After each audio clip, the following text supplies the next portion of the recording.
भगवतो अरहतो सम्मा संबुद्दस्स।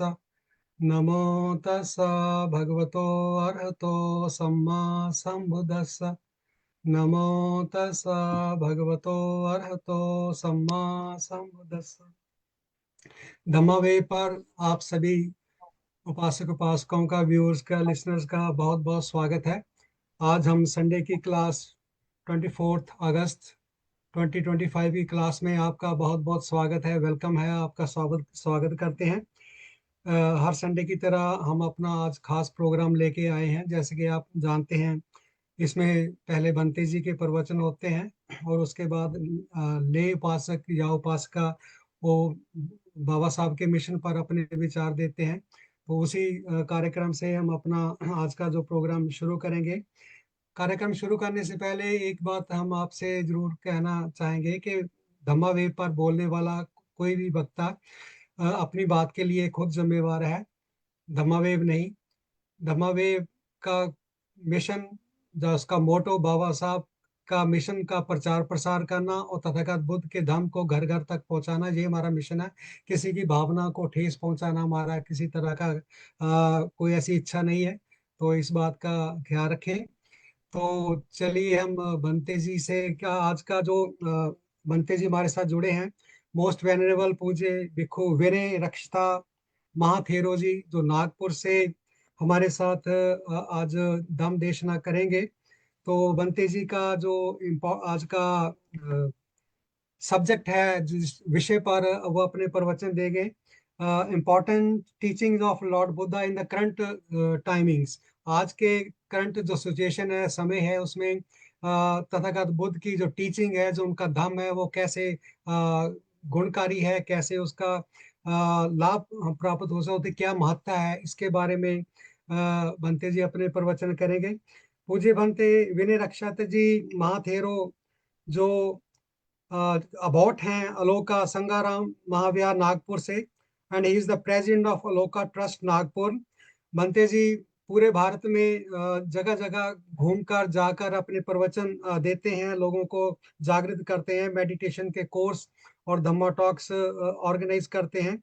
और जो he is also now the general secretary of international Tripitaka chanting council. जैसा कि दिसंबर में आपको मालूम है कि बोध गया में इंटरनेशनल त्रिपिटिक चांटिंग होती है, हर साल चांटिंग होती है। सब 19वीं ये 19 ईयर है लगातार। इस बार की जो जिम्मेवारी है, वो भारतीय बौद्ध संघ को, भारत के बौद्धों को, भारत जो बनता है उनको ये जिम्मेवारी दी गई है, उन्होंने अपने लिए। तो उसके उसका भी जो सारा ऑर्गेनाइज बनते पूजे बनते जी कर रहे हैं, जो इंटरनेशनल टिपिकल चांटिंग हो रही है, तो उनका कार्यक्रम काफी व्यस्त है। इसी मकसद के लिए आज वो भोपाल में आए हुए हैं, इस इंटरनेशनल त्रिपिट चांटिंग के लिए। तो हम उसका बहुत बहुत धन्यवाद करते हैं, इतने बिजी स्केड्यूल से उन्होंने समय निकाल कर धम्मा वेव पर आज अपना प्रवचन करेंगे। जी वंदामी बनते जी, साधु प्लीज सुखियो। Give your sermon on Dhamma wave. आपका बहुत बहुत स्वागत है जी। तो सबसे पहले तो तथागत भगवान बुद्ध को नमन, जिन्होंने हमें दुख मुक्ति का मार्ग दिया। कृतज्ञता भिक्षु संघ का, जिन्होंने इस धम्म को सुरक्षित रखा और इसका प्रचार प्रसार किया। कृतविधि है बोधिसत्व बाबा साहब अम्बेडकर का, जिन्होंने हमें सद्धम्म में दीक्षित किया और एक अच्छा संविधान दिया। सभी श्रद्धा बुद्धि संपन्न उपासक उपासिका और धम्म बंधु, भगवान बुद्ध की आज की परिस्थिति में अगर कोई मुख्य शिक्षा के बारे में हम चर्चा करें, तो मुझे लगता है वो है शील के बारे में। भगवान बुद्ध ने कहा है कि सीले न सुगति मियंती। तो यानी दूसरी तरफ हम ये कह सकते हैं कि दुस्सीले न दुर्गति यंती। अगर सील से सुगति आती है तो दुश्शील होने से दुर्गति आती है। तो आज हम समाज में कहो, देश में कहो, जिस प्रकार का वातावरण हम देख रहे हैं, जो दुर्गति हम देख रहे हैं, उसका मुख्य कारण है शील का ना होना, जिसे हम कहते हैं पंचशील। तो पंचशील का बहुत बड़ा जोर दिया गया है बुद्ध धर्म में। इसलिए आप देखते हैं कि जब भी कोई बौद्ध कार्यक्रम होता है तो पहले त्रिसंध पंचशील से आरंभ होता है। यानी कोई प्रवचन हो तो त्रिसंध पंचशील दिया जाता है, ध्यान करना हो तो पहले त्रिसंध पंचशील दिया जाता है, कोई परित्राण करना हो तो त्रिसंध पंचशील दिया जाता है। तो अनेक जितने भी बौद्ध कार्यक्रम हैं वो त्रिसंध पंचशील से आरंभ होते हैं। यानी शील का इतना महत्व है। क्यों? क्योंकि ये शील की बुनियाद पर ही हम हर प्रकार का सुख, सुविधा, सुगति, प्रगति हम प्राप्त कर सकते हैं। वैसे तो बुद्ध की अगर शिक्षा देखें तो हम कहते हैं कि ये सील, समाधि, प्रज्ञा, यानी जो आर्य अष्टांग मार्ग है वो और कुछ नहीं है। वो क्या है? सील, समाधि और प्रज्ञा। तो कहने को तो ये सील, समाधि, प्रज्ञा अलग अलग शब्द हैं, लेकिन अगर इसका गूढ़ अर्थ हम देखें तो सील तो सील है, लेकिन समाधि में भी हमको सील देखने को मिलता है, प्रज्ञा में भी हमको सील देखने को मिलता है। तो कैसे? तो जैसे हम कहते हैं कि सील, तो इस सील का मतलब है शरीर और वाणी पर संवर रखना। तो कौन से शरीर और वाणी पर संवर रखना? जैसे हत्या करना, तो इस पर हम संवर करते हैं। जब शील लेते हैं हम क्या कहते हैं? हम हत्या नहीं करेंगे, चोरी नहीं करेंगे, व्यभिचार नहीं करेंगे, झूठ बोलना, गाली गलौज करना, यानी वाणी का दुरुपयोग नहीं करेंगे, और नशे पत्तों का सेवन नहीं करेंगे। तो ये है शरीर और वाणी के स्तर पर संवर रखना, तो इसे हम शील कहते हैं। लेकिन जैसे अगर हम समाधि में आते हैं तो समाधि क्या है? तो समाधि को अगर हम सिंपल शब्दों में, लोगों को आम शब्दों में अगर हम समझाएं तो हम ये कह सकते हैं कि समाधि और कुछ नहीं है, बल्कि ये पंचशीलों का मन के स्तर पर पालन करना, ये है समाधि। यानी मन में हत्या के विचार आने न देना, चोरी के विचार आने न देना, व्यभिचार के विचार आने न देना, झूठ बोलने के विचार आने न देना, नशे पते करने के विचार आने न देना, और आते हैं तो उसे तुरंत निकाल देना। यह है समाधि। क्योंकि अगर इस प्रकार के आप विचार रखोगे तो मन कभी शांत नहीं होगा, मन कभी एकाग्र नहीं होगा। तो समाधि भी अगर हम देखें तो एक तरह से सील ही है, मन के स्तर पर पालन करना सीलों का, पंचशीलों का। तो ये है समाधि। फिर आते हैं प्रज्ञा। तो प्रज्ञा क्या है? तो प्रज्ञा भी एक तरह से शील ही है। कैसे? तो ये जो शील तोड़ने की जो प्रवृत्ति है, उस प्रवृत्ति को जड़ से उखाड़ फेंकना, यानी पंचशील तोड़ने की जो प्रवृत्ति बनी हुई है अनेक कारणों के, वातावरण के कारण या पूर्व संस्कारों के कारण, तो ये जो प्रवृत्ति है इसको जड़ से उखाड़ फेंकना, ये है प्रज्ञा। तो इस तरह से हम अगर देखें तो सील है ही है, समाधि में भी सील ही है, लेकिन मन के स्तर पर। प्रज्ञा में भी सील ही है, यानी जो प्रवृत्ति है उसको निकाल फेंकने के लिए। तो इस तरह से अगर हम देखें तो अगर एक शब्द में बुद्ध की शिक्षा अगर हम बताएं कि क्या है, तो हम ये कह सकते हैं बुद्ध की शिक्षा और कुछ नहीं है बल्कि सील है। और इसलिए भगवान बुद्ध ने एक जगह कहा है कि सीले न सुगति मियंती, सीले न भोग संपदा, सीले न निब्बुति मियंती, तस्मा सीलम विशोधे। यानी सील से आपको सुगति, अच्छी गति प्राप्त होगी। भोग संपदा, जो प्रॉस्पेरिटी हम कहते हैं, वो भी शील से प्राप्त होगा। यहां तक कि निर्वाण जैसा परम सुख, ये भी शील से प्राप्त होगा। इसलिए शील को शुद्ध करो। तो ये शील मुख्य है। लेकिन आज जब हम अपने समाज में कहो, देश में देखो या दुनिया में देखो, तो हम देखते हैं कि शील पर ज्यादा जोर नहीं है। लोग शिक्षित होने की बात करते हैं, समाज को जागरूक करने की बातें करते हैं, सब होती है, लेकिन शील के ऊपर कोई जोर नहीं देता। क्या गवर्नमेंट शील के ऊपर कंट्रोल रखती है कि भाई लोग, जैसे शराब खाने खोल के रखा है, तो आप कैसे शील को कंट्रोल करोगे? जैसे बहुजनों की बस्ती है, उनके आम बस्तियों में देखो तो गुटखे की दुकानें हैं, तंबाकू की दुकानें हैं, पान की दुकानें हैं, शराब की दुकानें हैं। तो इस तरह से वो समाज बिगड़ता जा रहा है। जो हम उनसे उम्मीद रखते हैं कि वो सुधरे, वो नहीं हो पाता। यहाँ तक कि जो शिक्षित लोग हैं उनमें भी ये कमजोरियां देखी जाती है। तो वास्तव में शिक्षित होने का मतलब क्या है, ये भी जानना चाहिए। क्योंकि हम कहते हैं कि बाबा साहब ने कहा कि शिक्षित बनो, तो बाबा साहब ने कोई अलग से नहीं कहा। जिस बात को बुद्ध ने कहा उसी को सामाजिक अर्थ में बाबा साहब ने समझा है। जैसे बुद्ध ने कहा शीलवान बनो, तो बाबा साहब ने कहा शिक्षित बनो। तो शिक्षित बनो यानी क्या है? केवल कागज की डिग्रियां प्राप्त करना नहीं है। शिक्षित बनने का अर्थ है, जैसे हम कहते हैं कि अपने बच्चे शिक्षित हो, हमारा समाज शिक्षित हो, देश शिक्षित हो। क्यों कहते हैं? क्योंकि हम यही उम्मीद करते हैं कि भाई ये शिक्षित होगा तो इसे ठीक क्या है, गलत क्या है, समझ में आएगा। गलत नहीं करेगा, ठीक करेगा। अगर ये शिक्षित होगा तो इसे अच्छा क्या है बुरा क्या है समझ में आएगा, बुरा नहीं करेगा, अच्छा करेगा। यानी ये शीलवान होगा, दुष्शील नहीं होगा। ये हम उनसे उम्मीद करते हैं। लेकिन आजकल शिक्षित लोग भी अगर शील का पालन नहीं करें तो फिर वो शिक्षित होकर भी शिक्षित नहीं है। हाँ, शील का पालन करना कुछ लोग कहते हैं बहुत कठिन है। ये भी एक शिकायत है। शील अच्छी बात तो है लेकिन बहुत कठिन है। लेकिन क्या वास्तव में शील कठिन है?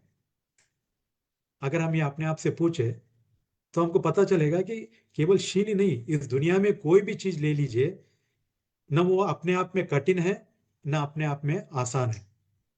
अगर कोई व्यक्ति कहता है कि ये कठिन है तो उसका मतलब इतना ही है कि उसे उसकी आदत नहीं है, ट्रेनिंग नहीं है, प्रैक्टिस नहीं है, इसलिए वो चीज उसके लिए कठिन है। और अगर कोई कहता है कि कोई चीज आसान है तो उसका मतलब इतना ही है कि उसको उस चीज की आदत है, ट्रेनिंग है, प्रैक्टिस है, इसलिए उसके लिए वो आसान है। तो कहने का अर्थ यही है, शील भी वास्तव में कठिन नहीं है। हम क्या उसकी आदत डाल रहे हैं, हम क्या उसमें कोशिश कर रहे हैं। हमेशा जब भी शील टूटता है तो हम उसको जस्टिफाई करते हैं कि क्या करें, आजकल समाज ऐसा है तो पार्टी में तो पीना ही पड़ता है, हाँ, झूठ तो बोलना ही पड़ता है। तो हम इस तरह से अपने कमजोरियों को जस्टिफाई करते हैं। तो जब तक हम जस्टिफाई करते रहेंगे तो रेक्टिफाई कब करेंगे? तो इसलिए पहली बात तो जस्टिफाई करना छोड़ देना चाहिए।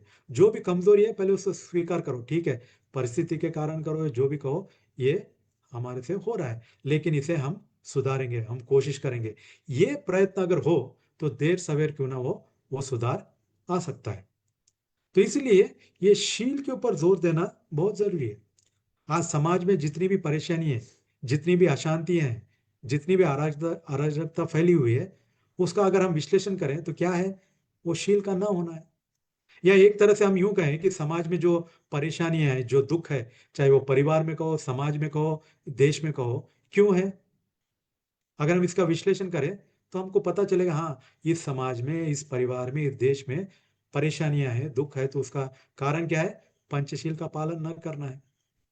हत्याएं हो रही है इसलिए परेशानी है, चोरियां हो रही है इसलिए परेशानी है, व्यभिचार हो रहा है इसलिए परेशानी है, झूठ बोलना, गाली गलौज हो रहा है इसलिए परेशानी है, नशा पता कर रहे हैं इसलिए परेशानी है। तो समाज में, देश में, परिवार में जो भी परेशानियां हैं या दुख है, तो उसका मूल कारण क्या है? ये पंचशील का पालन न करना।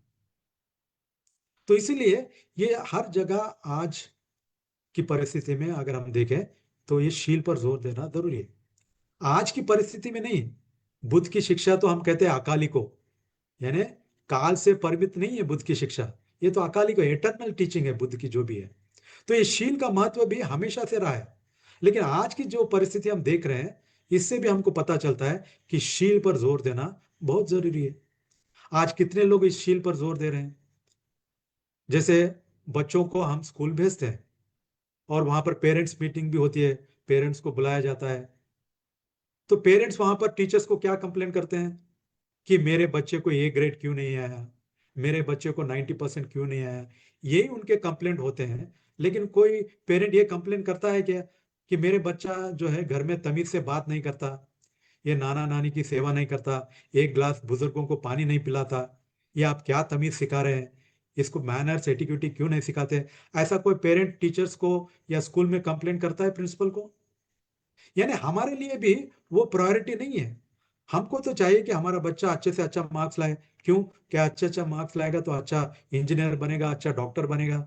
इंजीनियर डॉक्टर क्यों बनेगा? क्योंकि बहुत पैसा कमाएगा, सुख सुविधा खरीदेगा। यही हम उनके दिमाग में डाल रहे हैं। लेकिन हम ये नहीं कहते कि बेटा तुम अच्छा पढ़ोगे, डॉक्टर बनोगे तो लोगों की बीमारी दूर करोगे, उनका दुख दूर करोगे। हाँ, इंजीनियर बनोगे तो अच्छे घर बनाओगे, तो उनको सुख सुविधा दोगे, अच्छे सड़क बनाओगे तो ट्रैवलर्स को सुख मिलेगा। क्या इस दृष्टि से हम उनको बोलते हैं कि इंजीनियर बनो, डॉक्टर बनो, आईएएस बनो? नहीं, हम ये बोलते हैं, ये बनो ताकि तो आपको बहुत पैसा मिलेगा, बहुत सुख सुविधा मिलेगी। यही दृष्टि हम डाल रहे हैं। यानी एक तरह से हम बच्चों को जब शिक्षा दे रहे हैं तो शिक्षा इसलिए नहीं दे रहे कि वो अच्छा इंसान बने, अच्छा शीलवान बने। हमारी दृष्टि ये है कि हमारे बच्चे जो है पैसे कमाने की मशीन बने, ज्यादा से ज्यादा पैसा कमाने वाली मशीन बने। ये दृष्टिकोण आजकल हो गया है। इसलिए आप देखो स्कूलों में सिलेबस बढ़ रहा है, किताबें बढ़ रही है, लेकिन मॉरल्स तो हमें दिखाई नहीं देते। तो मॉरल्स पे कहीं पर जोर देता हुआ दिखाई नहीं दे रहा है।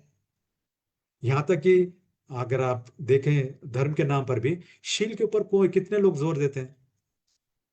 एक घटना मैं आपको बताना चाहूंगा कि बैंगलोर में जब थे तो ऐसे संडे पर लोग विहार आते थे, तो 9:30 बजे आरंभ होता, तीर्थन पंचशील देते, हाँ, तो ध्यान करवाते, उसके बाद प्रवचन होता, उसके बाद प्रश्न उत्तर होता, और 11:45 बजे तक कार्यक्रम समाप्त हो जाता। लेकिन एक संडे ऐसा हुआ कि 11:45 के बाद समाप्त हो गया, और जैसे हम 11 बजे, हमका भोजन का समय है, तो जैसे हम भोजन को जाने लगे तो एक व्यक्ति आ गया और कहने लगा, भंते जी मुझे आपसे 2 मिनट बात करनी है। तो हमने कहा अभी तो हमारा भोजन का समय है, आप क्या है बात करें, अभी तो प्रवचन हुआ, सब कुछ हो गया। नहीं नहीं, मुझे आपसे कुछ प्रश्न पूछना है। तो हमने कहा वो प्रश्न उत्तर का समय भी था आखिर में 10 मिनट, आपने तब क्यों नहीं पूछा?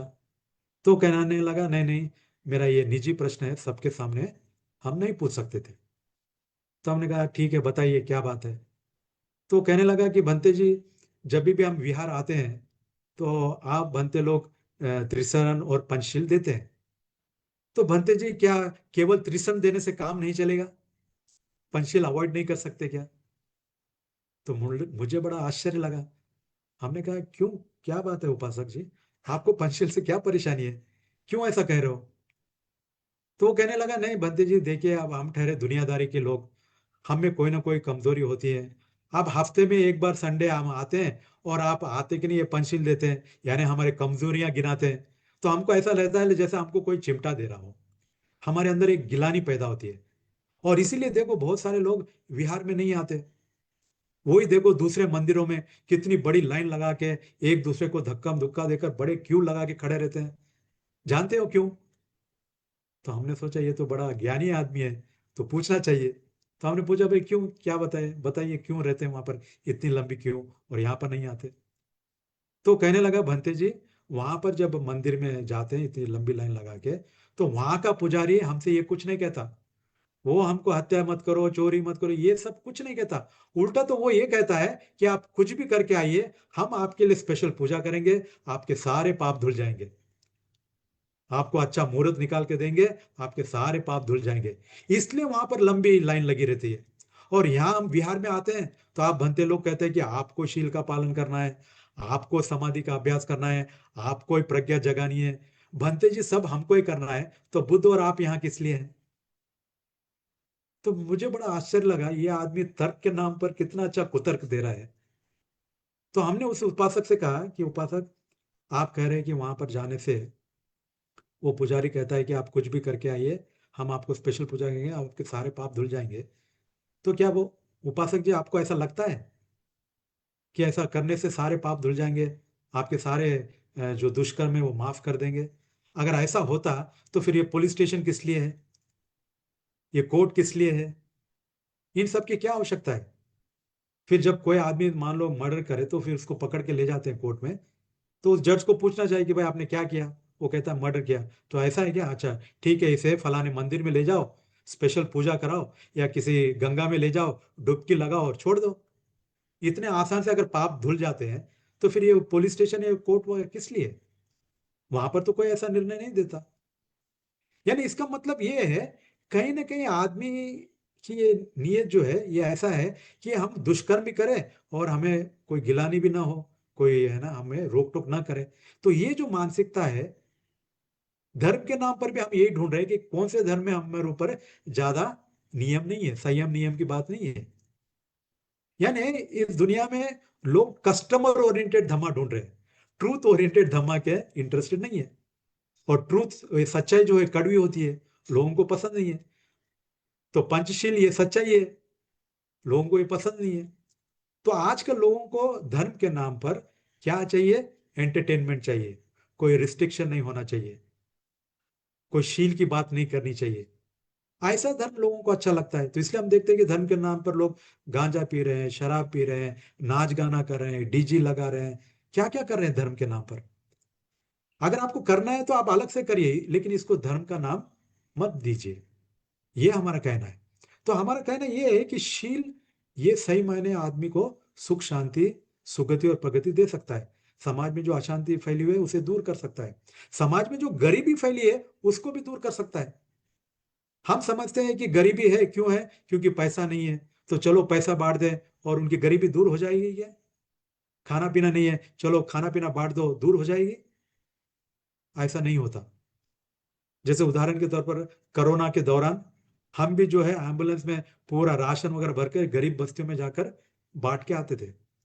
तो 2-3 दिन बाद कुछ उपासक आए और हमसे कहने लगे कि भंते जी आप क्या कर रहे हैं? हमने कहा भाई कोरोना में राशन बांट रहे हैं। तो कह रहे हैं भंते जी आप क्या राशन बांट रहे हैं? लोग तो उसे बेचकर शराब पी रहे हैं। यानी जो राशन बांटा वो खा नहीं रहे, वो बेच रहे हैं और फिर शराब, यानी कोरोना के समय में शराब की दुकानें खुली हुई हैं। देखिए कितने आश्चर्य की बात है। और लोग वो राशन बेचकर शराब पी रहे हैं। तो जब तक हम शील में लोगों को प्रतिष्ठित नहीं करेंगे, आप उनकी कितनी भी आर्थिक मदद करो, वो कभी जिंदगी में ऊपर आने वाले नहीं है। तो इसलिए गरीबी का कारण पैसे का ना होना नहीं है। वो पैसे नहीं कमाते ऐसी बात नहीं है। गरीब से गरीब आदमी भी मेहनत करता है, कुछ ना कुछ कमाता है, लेकिन वो उसका सदुपयोग नहीं होता, उसके पास पैसा टिकता नहीं है। क्यों? क्योंकि ये दुश्शीलता जो है, यानी शराब पीना, नशा करना और भी जो गलत आदतें, तंबाकू, गुटखा, तो ऐसा व्यक्ति, उसको आप कितनी भी मदद कीजिए आर्थिक, फिर भी वो जिंदगी में ऊपर आने वाला नहीं है। और इसीलिए शायद बुद्ध ने कहा कि सीले न सुगतिमयंती सीले न भोग संपदा सीले न निब्बुतिमयंती तस्मा शीलम विशोधे। यानी शील से आपको सुगति, भोग संपदा, यानी प्रॉस्पेरिटी भी बुद्ध कह रहे हैं कि शील से आता है। अगर ये पैसे से आता तो फिर बुद्ध को कहना चाहिए कि पैसे न सुगतिमयंती, पैसे न भोग संपदा, पैसे न निब्बुतिमयंती, इसलिए पैसे कमाते रहो। ऐसा तो बुद्ध ने नहीं कहा। तो बुद्ध भी जानते हैं कि दुनिया में पैसा जरूरी है, गृहस्थी लोग ये सब जानते हैं। लेकिन पैसा कमाना समस्या नहीं है, हर कोई पैसा कमाता है, ज्यादा या कम। लेकिन क्या पैसा टिकता है क्या? क्या पैसे का सदुपयोग होता है क्या? और अगर पैसा टिकता नहीं है, सदुपयोग होता नहीं है, तो उसका कारण क्या है? उसका कारण है शील का पालन न करना। तो इसीलिए चाहे गरीबी दूर करना हो, या समाज में जो मन मुटाव है या जो झगड़े हो रहे हैं उसको दूर करना हो, या देश में सुख शांति लाना हो, तो ये पंचशील हर स्तर पर अमल करने की आवश्यकता है। व्यक्तिगत स्तर पर, पारिवारिक स्तर पर, सामाजिक स्तर पर, और देश में और दुनिया में भी इसके ऊपर जोर देने की आवश्यकता है। और इसीलिए हम देखते हैं कि जब बाबा साहब भी जब धम्म दीक्षा ले रहे थे, तो आपने देखा होगा कि कई धर्म के लोग उनको ऑफर कर रहे थे कि जैसे पहले जो हैदराबाद के निजाम थे, उन्होंने तो बहुत ऑफर किया था कि भाई इतना ले लो पैसा, जितना बोलो हम देने को तैयार है, इस्लाम स्वीकार करो। उसी तरह से क्रिश्चियन ने ऑफर दिया, जैनियों ने ऑफर दिया। लेकिन भगवान अपने बाबा साहब ने तो ये स्वीकार नहीं किया। क्यों? कि बाबा साहब को मालूम नहीं है क्या कि मेरा समाज इतना गरीब लाचार है और कोई पैसा दे रहा है, चलो पैसा ले लेते हैं, उनमें बांट देते हैं, मेरे समाज की गरीबी दूर हो जाएगी। बड़ा आसान काम था। लेकिन बाबा साहब ने ऐसा किया नहीं। और जब बाबा साहब ने धम्म दिया, तो कौन सा धम्म दिया? जो एक नया पैसा देने को तैयार नहीं था, केवल पंचशील देने को तैयार था, त्रिसन पंचशील। तो बाबा साहब ने वो दीक्षा में पैसे तो नहीं बांटे, खाना तो नहीं बांटा, कपड़ा तो नहीं बांटा, क्या दिया? त्रिसन पंचशील दिया, 22 प्रतिज्ञा दी। तो क्या हम उसे जिंदगी में अमल कर पाए? ये प्रश्न पूछना चाहिए। तो चाहे गरीबी हो, या पारिवारिक समस्याएं हो, या अशांति हो, जो भी है, सारी परेशानियों की जो जड़ है वो शील का पालन न करना है। इसलिए अगर हम चाहते हैं कि हमारा परिवार, हमारा समाज, हमारा देश या सारी दुनिया सुख शांति से रहे, सुगति और प्रगति करे, तो हमको ये पंचशील पर जोर देना बहुत ही जरूरी है। इसलिए हम अंग्रेजी में कहते हैं कि morality is a must, if not person catches rust and society goes to dust. तो इसलिए अगर हम अपने सोसाइटी को, है ना, बचा के रखना है, परिवार को बचा के रखना है, अपने आप को भी अगर बचा के रखना है, तो इस शील का पालन करना बहुत जरूरी है। हम अनेक प्रकार के उनको पैसे कमाने का बिजनेस बताते हैं, हाँ, पैसा कमाने के लिए, नौकरियों के लिए अच्छा पढ़ाई करवाते हैं, सब करने के बावजूद भी वो कहाँ तक शील का पालन करते हैं? और जो शील का पालन नहीं करता, फिर वो समाज की भी सेवा नहीं करता। इसलिए हम कहते हैं कि where there is morality there is sense of responsibility, and where there is sense of responsibility there is bound to be pay back to society. अगर आज पे बैक टू सोसाइटी नहीं है, इसका मतलब वो इररेस्पॉन्सिबल है। और इररेस्पॉन्सिबल क्यों है? क्योंकि इमोरल है। यानी where there is immorality, there is irresponsibility, and where there is irresponsibility, there is no pay back to society.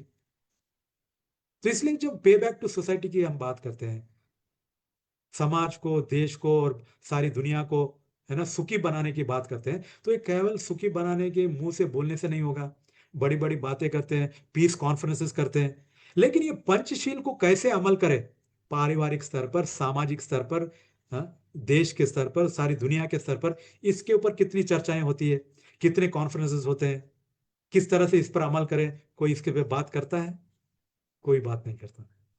तो मैं समझता हूं कि बुद्ध के जो वचन है, जो शिक्षा है, उसमें जो बहुत ही मुख्य चीज है वो शील है। एक बार लोगों ने शील पालन करना शुरू कर दिया तो अनेक प्रकार की जो भी समस्याएं हैं वो धीरे धीरे दूर हो जाएंगी। जब सभी लोग पंचशील का पालन करें तो किस बात की परेशानी होगी बताइए? जब समाज में कोई हत्याएं नहीं हो रही है, चोरियां नहीं हो रही है, व्यभिचार नहीं हो रहा है, झूठ बोलना, गाली गलौज करना नहीं हो रहा है, नशा पता नहीं हो रहा है, तो फिर किस बात की समस्या रह जाएगी? सारी समस्या हल हो सकती है। हाँ, शर्त है कि समाज को, व्यक्ति को शीलवान होने की आवश्यकता है। तो इसलिए मुझे लगता है समय हो रहा है, तो ज्यादा समय न लेकर मैं यही उम्मीद करता हूं कि हम जो चाहते हैं कि हमारा समाज का भला हो, हमारा परिवार का भला हो, या किसी का भी अगर भला चाहते हैं, तो उसको आप कैसे शीलवान बनाएं, इसके ऊपर ज्यादा ध्यान दें। एक बार वो शीलवान बन गया तो फिर वो अपनी आर्थिक समस्या, बाकी की समस्या अपने आप हल कर देगा। लेकिन आप उसको खाली पैसा दे, सुख सुविधा दे, और अगर उसको शीलवान न बनाए, तो वो हमारे लिए, समाज के लिए, परिवार के लिए एक समस्या बन जाएगा। फिर जहां समस्या सॉल्व करने की बात है, वो खुद व्यक्ति एक समस्या बन जाएगा। हम सोचते थे कि शिक्षित बनेंगे तो समस्या हल करेंगे, लेकिन आज हम देखते हैं कि शिक्षित लोग समाज की समस्या बन गए हैं। जो भी अपराध करे सभी शिक्षित तो हैं, चाहे वो राजनीति में कहो या सामाजिक क्षेत्रों में कहो। तो क्यों नहीं हो रहा है? शिक्षित समाज है, अच्छे नौकरियां कर रहे हैं, फिर भी हमारी समस्याएं हल नहीं हो रही है। क्यों? क्योंकि हम शील पर ध्यान नहीं दे रहे, शील पर जोर नहीं दे रहे। तो इसलिए जहाँ जहाँ तक ये त्रिपिटक के चांटिंग की भी जो बात हो रही है, हम भी हर जगह जाते हैं तो त्रिपिटक के बारे में अवेयरनेस करें, क्योंकि त्रिपिटक की जो चैंटिंग चल रही है, जैसा कि आप लोग जानते हैं कि ये लगभग 19 साल से, यानी 2006 में जब धम्म दीक्षा के 50 साल पूरे हुए, तब ये आरंभ हुआ। और 19 साल से लगभग सारे बौद्ध देश ने इसकी मेजबानी की है। तो पहली बार भारत देश को इसकी मेजबानी करने का, चीफ ऑर्गेनाइजर बनने का मौका मिला है। तो ये भी एक बात हम आपके द्वारा सारे अपने बौद्ध प्रेमियों को और बुद्ध अनुयायियों को बताना चाहते हैं कि ये जो त्रिपिटक चांटिंग दिसंबर 2 से जो 12 तारीख तक चल रही है, इस कार्यक्रम को सफल बनाने के लिए तन मन धन से सहयोग दे, और शील के ऊपर भी जरूर ध्यान दे। तो इतना कहकर मैं अपने दो वचन यहीं पर विराम देता हूँ। आप सबका मंगल हो। साधु साधु साधु साधु साधु। साधु। बहुत अच्छा, बहुत बहुत धन्यवाद बंते जी, बहुत आपने प्रवचन अच्छे दिए। शील के बारे में, आधार जो शील का आधार है, शील के बिना कहीं कोई बात नहीं बन सकती, मुक्ति तक पहुंच ही नहीं सकता। बहुत अच्छा आपने, बड़ा मन प्रसन्न हुआ आपके प्रवचन सुनकर सुनकर। मेरे को तो पहली बार सुनने को मिला है आपके प्रवचन, बहुत अच्छा लगा। जैसे आपने बताया किसी को पंचशील की प्रॉब्लम होती है, और किसी किसी को पांचवें शील की प्रॉब्लम होती है, किसी को तीसरे शील की प्रॉब्लम, पर इनके बिना गुजारा नहीं है, शील के बिना गुजारा नहीं है, तो पक्की बात है। तथागत बुद्ध ने बहुत अच्छा हमें धाम दिया, तो आपसे सुनने का मौका हमें मिलता है। अगर बंटी जी आपके पास समय है तो ठीक है, अगर आप बिजी है तो आप जा सकते हैं। तो आप जाने से पहले, अगर जाना चाहते तो आप वेलकम है, आप पूरा टाइम रुके, नहीं अगर बिजी है तो हम आशीर्वाद देकर आप जैसे आपका हो कर लें। जी, तो आशीर्वाद देते हैं और आज का ये जी प्रवचन बहुत। को समाप्त। सब्बीतियो विवज्झन्तु, सब्बरोगो विनश्यतु, माते भवत्वन्तरायो सुखी दीर्घायुको भव। भवतु सब्बमङ्गलं, रक्षन्तु सब्बदेवता, सब्बबुद्धानुभावेन, सब्बधम्मानुभावेन, सब्बसङ्घानुभावेन सदा सोत्ति भवन्तु ते अभिवादनशीलिस्स निच्छं वड्ढापचायिनो चत्तारो धम्म वड्ढन्ति आयुवन्नो सुखं बलं आयुरारोग्य संपत्ति सग्ग संपत्तिमेव च ततो निब्बान संपत्ति इमिनाते समिज्झतुति। साधु साधु साधु साधु। बहुत बहुत धन्यवाद, बहुत बहुत धन्यवाद, बहुत बहुत धन्यवाद।